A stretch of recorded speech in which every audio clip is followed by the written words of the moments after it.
വീണ്ടും ഒരു ഷൂട്ടിൻ്റെ വിശേഷങ്ങൾ പങ്കുവെക്കാൻ വേണ്ടി വന്നതാണ്. ഷൂട്ടിൻ്റെ മെയിൻ ഹൈലൈറ്റ് എന്തെന്നാൽ ഇന്ന് അവർ ചൂസ് ചെയ്തേക്കുന്ന ലൊക്കേഷൻ തന്നെയാണ്. എവിടാണ് ആ ലൊക്കേഷൻ എന്നും എന്താണ് ആ ലൊക്കേഷൻ എന്നും കാണിച്ചു തരാം.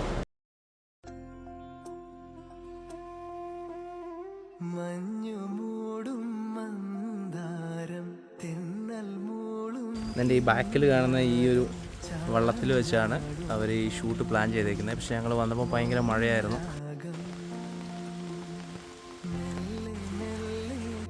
ഇന്ന് നമുക്കൊരു കൊച്ചു ബർത്ത്ഡേ ഷൂട്ടായിരുന്നു. ഇൻഡോറും ഔട്ട്ഡോറുമാണ് നമ്മൾ ഷൂട്ട് പ്ലാൻ ചെയ്തിരുന്നത്. എന്നാൽ നല്ല മഴയായതിനാൽ എല്ലാ പ്ലാനുകളും ഫ്ലോപ്പായി. പ്രതികൂല സാഹചര്യമായിരുന്നെങ്കിലും കുറച്ച് പടങ്ങൾ എടുക്കാൻ സാധിച്ചു. ആ പടങ്ങൾ നിങ്ങൾക്കായി കാണിക്കാം. ഇഷ്ടപ്പെട്ടാൽ സപ്പോർട്ട് ചെയ്യാം.